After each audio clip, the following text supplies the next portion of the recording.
naitwa Apostle Julius Subi. And I have been in charge of coordinating with the Dr. Rodney team. Nimekuwa hapa nikisaidiana ama nikiunganisha kupitia kikundi cha Rodney.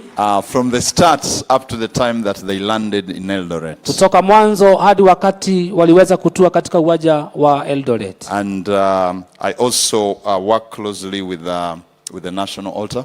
Pia nimefanya kazi kwa ukaribu sana katika madhabahu ya taifa. We are stirring up prayer at the national altar. Tukiweza kuamsha maombi katika madhabahu ya kitaifa. Praise the Lord. Bwana asifiwe. We are not talking about prayer, but we are stirring up prayer there. Hatuoneni kuhusu tu maombi, lakini tunaamsha, tunakoroga maombi mahali pale. And there is so much fire that is burning on the national altar. Na kuna moto mwingi sana unawaka pale katika madhabahu ya kitaifa. And I want to thank our first lady, the mother of this country. Nataka kushukuru bi wa kwanza ambaye ndiye mama wa taifa hili. She's a woman of prayer. Yeye ni mama wa maombi. This year, mwaka huu, these are not things to be spoken about. Hii sio mambo ya kunenwa. But it is important to know how our first lady prays for this country. Lakini ni heri sisi na ni sawa sana tuelewe vile bi wa taifa hii anaombea hii nchi.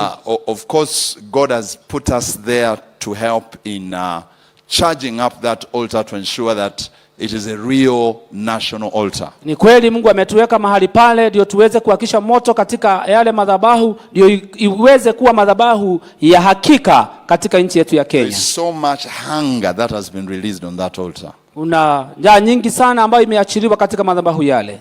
To the point that the first lady this year fasted 40 days twice. Kwa kiwango ya kwamba mama wetu wa taifa amefunga saumu siku 40 mara 2 mwezi huu, mwaka huu. And one of it was on liquids. Na ingine ilikuwa tu anakunywa maji. And she's been praying for many hours. Na amekuwa akiomba kwa masaa mengi. 5 hours. Masaa 5. 3 hours. Masaa 3. I mean, so we are blessed as a country. Tumebarikiwa kama taifa. Praise the Lord. Bwana asifiwe.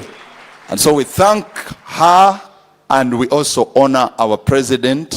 Tunamheshimu, tunamshukuru na pia tunaheshimu rais wetu through his leadership. Kupitia uongozi wake. Openness to the things of God. Kuweza kufunguka katika mambo ya kiungu.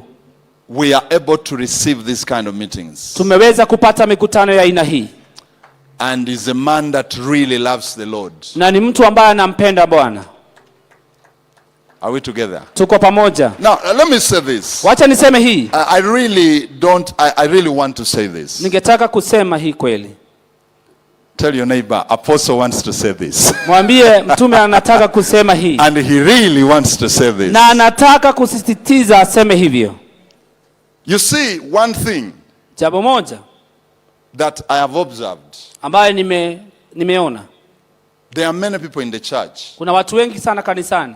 That are not convinced. Ambaye hawajashawishika. That the president is born again. Ya kwamba rais wetu ameokoka. Let me repeat it. Wacha nirudie. There are many people in the church. Kuna watu wengi makanisani. That, they know he loves God, but they don't know that he has a strong relationship with the Lord. Wanajua kweli anampenda Bwana, lakini hawajui kama ako na uhusiano wa karibu sana na Mungu. But lakini I am here to say, niko hapa kusema, not through, forget about the time when we had the campaigns, but the few times, that I've had to meet him, he's a man, you speak the word of God, he breaks down, he begins to cry. He's not crying on media, he's crying outside, there in an office. So, God has blessed us to have a president that is born again, that loves the Lord, and that wants to see revival come to this country. Na anataka kuona uamsho ukiingia katika hii nchi. Amen. Amina. So, with those few words, kwa maneno haya machache, we are going to go for lunch. Tutaenda katika chakula chetu cha mchana. And I also want to thank Pastor Robert Kayanja. Pia nataka kushukuru baba yangu Pastor Robert Kayanja, who has through him we got Dr. Rodney. Ambaye kumpitia tumeweza kupata Daktari Rodney. So right now, sasa hivi we are going to go out there. Tutatoka And I will request the fathers na nitauliza baba wote to just follow the first lady. Of course, will go out first. Watafuatana nabii wa kwanza, na najua kwamba wote tutatoka pamoja. And then the fathers will follow. Wengine wataweza kufuata. Dr. Rodney Daktari Rodney is giving out 9 trucks of food today. Amepeana loli 9 za chakula leo. I think one of the trucks is like three trucks in one. Moja yapo ni ile mrefu, ni kama imebeba 3 ya hizo zingine. The food is already packed, it is outside there. Chakula kiko pale, ziko pale nje. She's going to be handing it over to the first lady. Ataenda kuipeana kwa bibi wa kwanza. And the first lady, as the mother of the nation, will distribute it to where she feels that the need is the greatest. Yeye mama wa taifa ataweza kuiweza kuigawanya mahali ambapo anaona mahitaji ni mengi. Yeah, so let me request the first lady. Wacha niulize mama yetu bibi wa kwanza to just leave. Ataweza kuondoka. She will speak to us, I think, in the evening as we come to the end of the meeting. Atatunenea jioni wakati let's celebrate Mama Racheal Ruto. Wacha tumsherekee mama yetu Ruto. Is that the CS?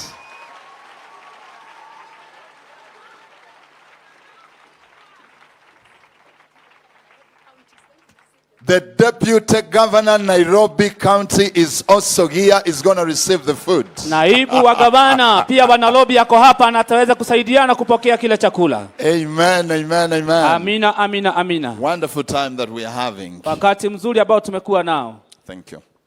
Asante. So God bless you. Bwana wabariki. As you break for lunch. Mkuwe na chakula cha mchana kizuri. We're going to come back here for the final session. Tutakuja hapa kuweza kuwa na sehemu yetu ya mwisho. And the Bible says that better is the end of the matter than the first. Na Biblia inasema ya kwamba mwisho wa mambo